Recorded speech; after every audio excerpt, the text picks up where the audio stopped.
Bonjour à tous et bienvenue sur Développement Facile. On continue ensemble la découverte des modèles de conception pour du développement PHP 5 avancé et tout ça cumulé avec de l'HTML5. Dans cette nouvelle vidéo, vous allez découvrir un modèle de conception que vous allez retrouver également assez souvent. Il s'agit du modèle itérateur. Alors, qu'est-ce que le modèle de conception itérateur? À quoi il sert? Comment l'implémenter dans votre code, dans vos applications? C'est ce que vous allez découvrir dès maintenant.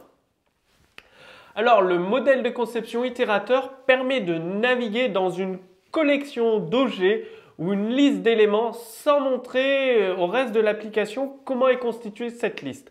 C'est-à-dire, en gros, vous avez une collection qui contient plusieurs objets du même type ou de types différents et vous allez pouvoir naviguer dans cette collection d'objets mais sans connaître, savoir comment est créée cette liste, comment elle est constituée. Vous allez juste utiliser des méthodes pour accéder aux objets de cette liste, rajouter des objets, en supprimer. C'est aussi simple que ça. Donc l'avantage d'un modèle de conception itérateur, c'est qu'il permet de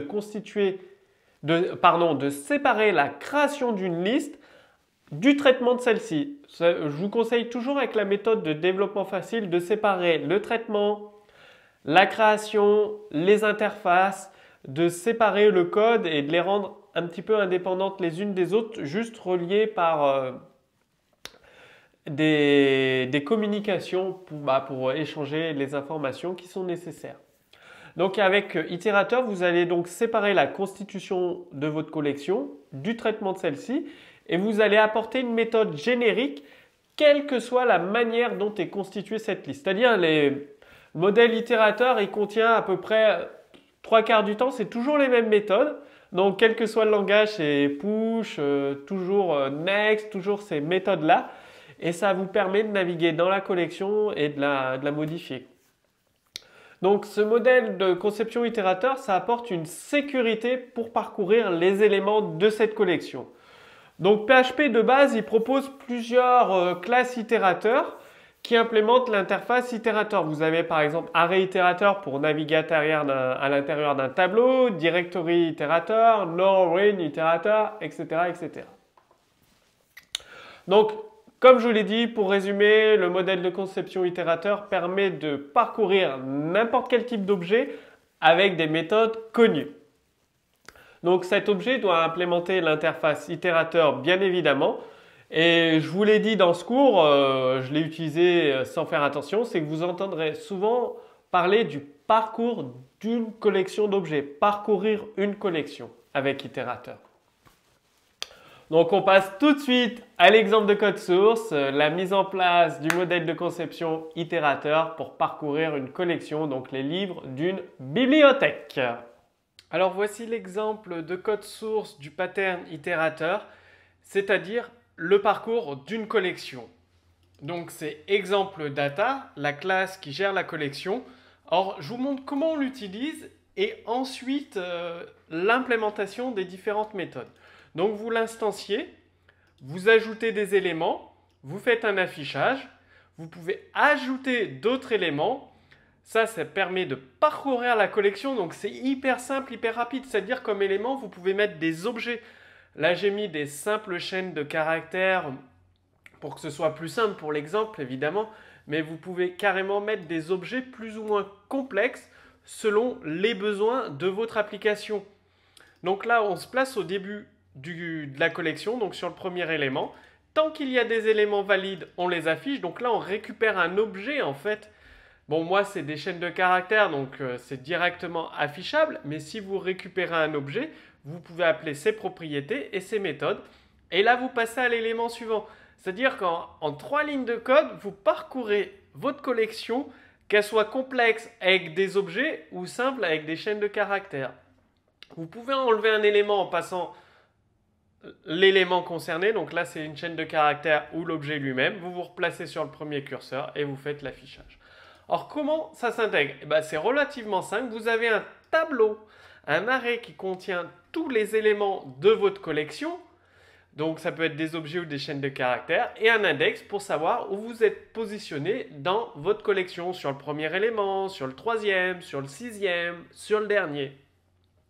Et vous avez les méthodes. L'ajout d'un élément, c'est aussi simple que ça, que ce soit un objet ou ce que vous voulez. Pour enlever un élément, on fait un arrêt cherche, c'est-à-dire on recherche l'élément, l'objet dans le tableau. Une fois qu'on l'a trouvé, on le supprime. Mais vu que ça fait un trou dans votre collection, donc un emplacement vide, eh bien, il faut le combler en déplaçant les éléments qui sont après.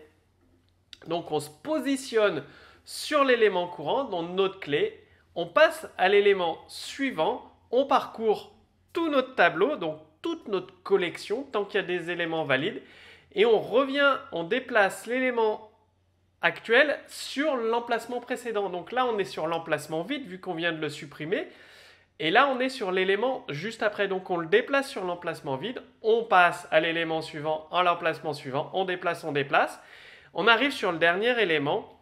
Eh bien, le dernier élément, on va le supprimer tout simplement. Là, ça renvoie l'élément courant. Ça permet de passer à l'élément suivant. Ça permet de définir la position actuelle de la clé dans la bibliothèque. Donc, vous pouvez récupérer... Non, pardon, là, c'est pour définir la position actuelle de la clé dans la bibliothèque. Tiens, bah, ça va vous permettre de récupérer, je vais rajouter une option, l'élément. Hop, je vais renvoyer l'élément courant get élément by key. Voilà. Et je vais le rajouter. Renvoie l'élément positionné sur cette clé.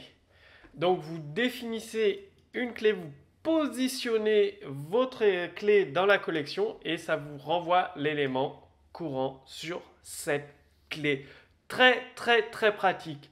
Ça c'est pour récupérer la position actuelle de la clé. Et là, valide, c'est pour vérifier l'existence de l'élément courant. Tout simplement, là vous vous repositionnez au début de votre collection et là ça permet d'inverser la collection. Donc l'ordre des éléments de votre collection est complètement inversé. Donc vous voyez, c'est très simple d'implémenter le pattern itérateur. Donc là j'ai implémenté itérateur, donc il y a les fonctions disponibles. Donc j'ai implémenté différentes méthodes pour parcourir un objet, tout simplement. Et voilà, un add, un remove, donc ça c'est très important. Current, l'élément courant, passer à l'élément suivant, récupérer la position actuelle de la clé, définir une clé et récupérer l'élément positionné sur cette clé. Est-ce que l'élément est valide? Inverser la liste et se positionner sur l'élément courant.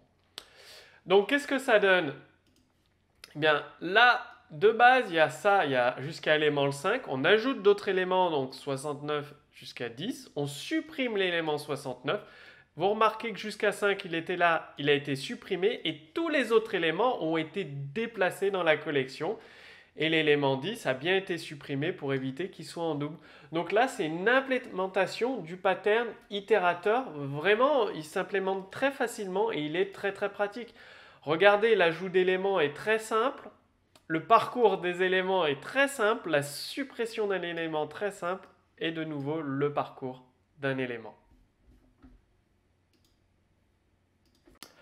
Donc maintenant, c'est à vous de jouer. Voici un exercice. Ça va vous permettre, cet exercice, de bien comprendre si vous avez compris le modèle de conception itérateur et d'être capable de l'utiliser, de l'implémenter dans vos applications. Donc l'exercice, c'est implémenter le modèle itérateur sur un de vos objets. Vous prenez une de vos applications, un objet qui représente une collection qui contient un tableau, contient une collection d'objets, vous implémentez le modèle de conception itérateur, tout simplement. Donc maintenant, c'est à vous de jouer, donc à commencer à mieux appréhender le modèle de conception itérateur, à l'utiliser dans vos applications. Donc dès que vous avez une collection d'objets, à gérer une collection, donc plusieurs objets comme une bibliothèque de livres ou je ne sais pas, dans un jeu, des niveaux, enfin il y a des collections souvent dans les applications complexes. pensez à utiliser le modèle de conception itérateur. Vous retrouverez sous cette vidéo le code source complet en téléchargement. Si vous avez des questions, posez-les également sous ce cours vidéo. L'équipe Développement Facile vous répondra. Maintenant, je vous invite à regarder la deuxième vidéo. Dans la deuxième vidéo, vous allez aller beaucoup plus loin avec le langage PHP 5, c'est-à-dire juste au-dessus de moi, vous avez une bannière, une image, un lien. Cliquez ici pour lancer la deuxième vidéo. Et dans la deuxième vidéo, vous allez aller beaucoup plus loin avec des stratégies très précises en utilisant les modèles de conception avec PHP 5 pour créer des applications 2 à 3 fois plus rapidement. Des applications qui restent stables. Vous allez découvrir des méthodes pour éliminer les bugs fatals définitivement de vos applications. Vous apprendrez également à travailler en équipe. Donc tout ça, c'est dans la deuxième vidéo. Cliquez simplement sur le lien, sur la bannière, lancez la deuxième vidéo. Moi, je vous retrouve tout de suite dans la deuxième vidéo pour tout vous expliquer dans le détail. Donc, à tout de suite!